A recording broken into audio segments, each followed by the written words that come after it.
Priten Shah, who is the author of AI and the Future of Education. Great to have you here. Thank you for having me.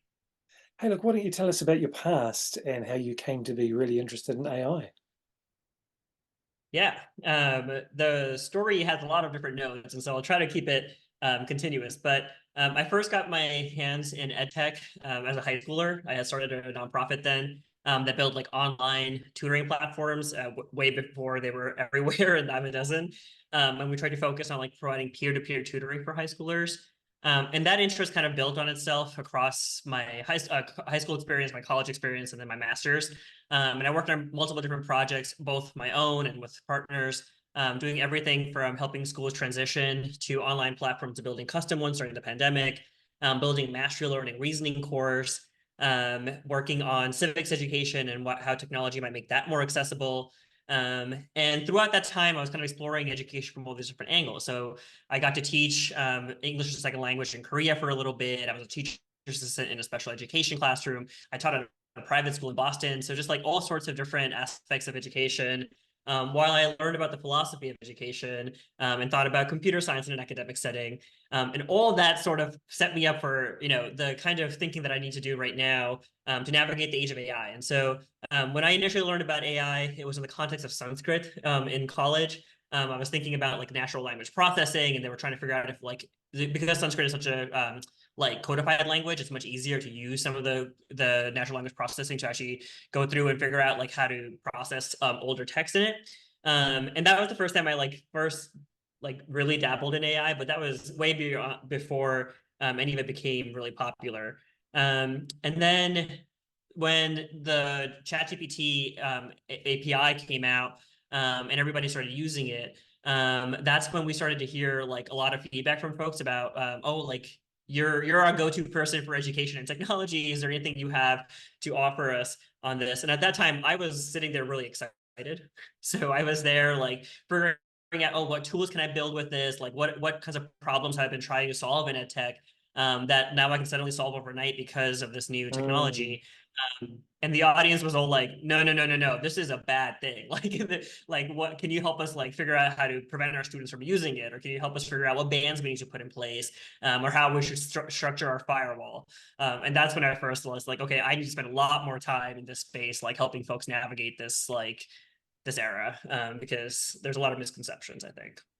understandably. What are some of the ethics that you talk about in your book that educators need to be aware of in using generative AI? Yeah, so I think that myself, the book, my company, we all take a pretty like I think grounded stance on AI. So I think we're believers that there's real potential for it to change some of the ways we do things, and so we should be excited about the technology. We should try to figure out how we can use it to like cut down on the kind of stuff that none of us want to do. But there are real ethical dilemmas, and there are real ethical questions that we need to solve and figure out. And so we talk about everything from the basics, which is like figuring out what it means for content to be made by somebody. So when you're helping a student figure out like what is generated by AI and unethical and cheating versus like when are you using AI to help you productively? I mean, that's a question that I think most teachers are trying to grapple with on a daily basis. Mm, But there are larger questions. There's questions about the bias in these algorithms and like what that means for what we're exposing our students to, and what kind of content they're producing and being kind of replicating. There's questions about the environmental impact of AI algorithms and how much we want to like continue to use them when they're having disastrous effect on our climate. Or adding to the disastrous effect on our climate.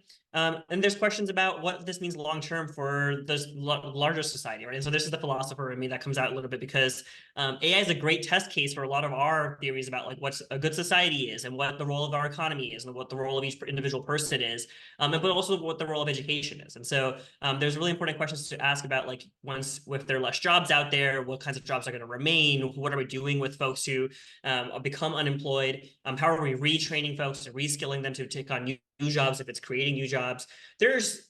We could talk about any of these things for an entire 20 minutes. And so, but like, and then there's also just questions in education about access. So who are we training to use AI? What access do they need to the internet and to devices in order to make the most of AI? Those are all kinds of questions that I think we try to explore and kind of hope that we end on the right side of those as we continue to grow. What are some of those opportunities that you see for teachers just at a really entry level who are testing the waters with AI? What could they Yeah. be doing? Yeah, so when we're talking to folks, my go-to thing with them is like they should figure out how to use it in their own time. I think teachers feel much more comfortable when they're navigating this in like, a prep period, figuring out Mm. how to make a lesson plan, work on a worksheet, come up with a new creative assignment for their students. And maybe they are always assigning the same one and the students aren't really excited about it. And so they want a new assessment method, like using any of these AI tools as a brainstorming buddy is a great Mm. example of trying to like push yourself out of the box a little bit. And those are the kinds of places we ask teachers to start. Is like, what do you do when you're not with your students that you wish you didn't have to do, right? So whether it be come up with like 20 multiple choice questions, whether it be like rewrite a New York Times article to be more accessible to your grade level students, whether it be coming up with brand new rubrics so that you can assign a more creative project. Those are the kinds of things that we find the teachers have the most like they enjoy the most because it's the least stressful way to use AI because they're not exposing students directly to the actual AI Right. technology yet. Yeah. I encourage schools to focus on raising the capacity of teachers, giving them time and resourcing to experiment with AI and to see how they can be more efficient, more effective, and more creative with differentiation, neurodiverse students. When we move to students being able to easily and quickly access AI in an educational context, where are the opportunities do you see for students to directly use it to increase their learning? Yeah. Student usage is interesting because I think we have to solve a lot of those ethical questions before we can fully embrace it. Mm. But I'm hoping that we get to a point where we're at least able to like safeguard these tools for students, help them learn what the right usage and wrong usage is. And when we get there, I think there are really like powerful ways that an individual student could use them. And so everything from like uploading a thing you're reading and asking it to quiz you on it and kind of forcing you to Brilliant. do that recall that we all know is really important for education. Serving as like a check on your own thinking, right? Submit, put in your thesis and say what might some strong counter arguments against this be, and not necessarily come up with the strawman version of the counter argument, which I think a lot of our younger students are definitely drawn to do, if not even all of us. Right, like using it as okay, here's my argumentative essay, and can you help me figure out where is the logic a little bit lacking? What points am I forgetting that somebody else might make in response to this? Really helping the student kind of use this as a way to check their thinking, and hopefully that will challenge them to kind of think more critically about whatever their own ideas are. I'm definitely much more. I hope that we use it to like augment our students' ability to think for themselves, and these are some ways that I think kind of help them see. Okay, I still have to do the thinking, and this kind of just helps me think more clearly or more or think better. And that's where I think that the potential for the technology is the strongest. Yeah, great. And you're also the CEO of pedagogy.cloud. Tell us about that. Yeah, so Pedagogy.cloud is like kind of the umbrella project through which we do all of our work with different institutions, teachers, directly, anyone with students.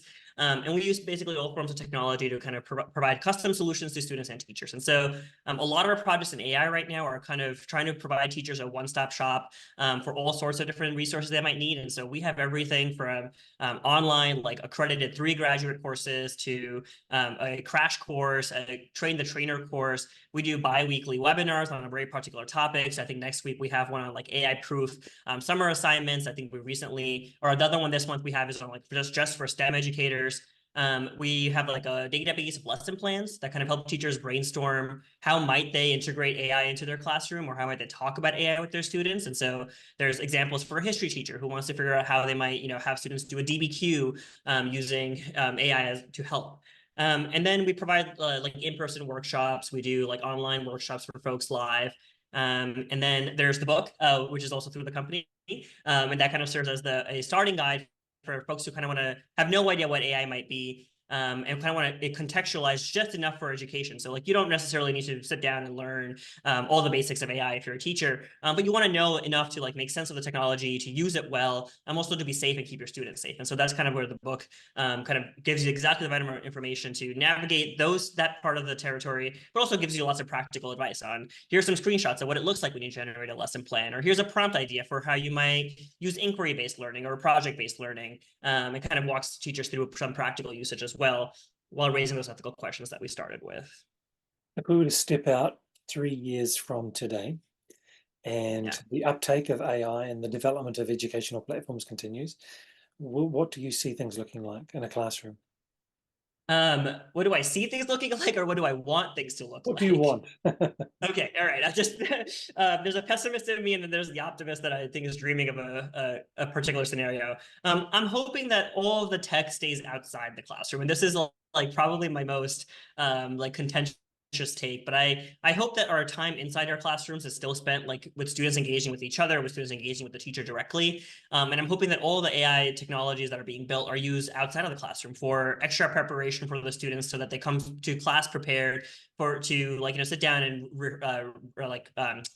like review material that they're being assigned, for teachers to use it to kind of like provide themselves some work that they needed before they can show up to class prepared to lead a Socratic dialogue or lead a skit scenario or something like that, where all the students are actively engaged in the classroom and everybody's using AI in their own time when they're not supposed to be with humans, to kind of prepare for that time with humans.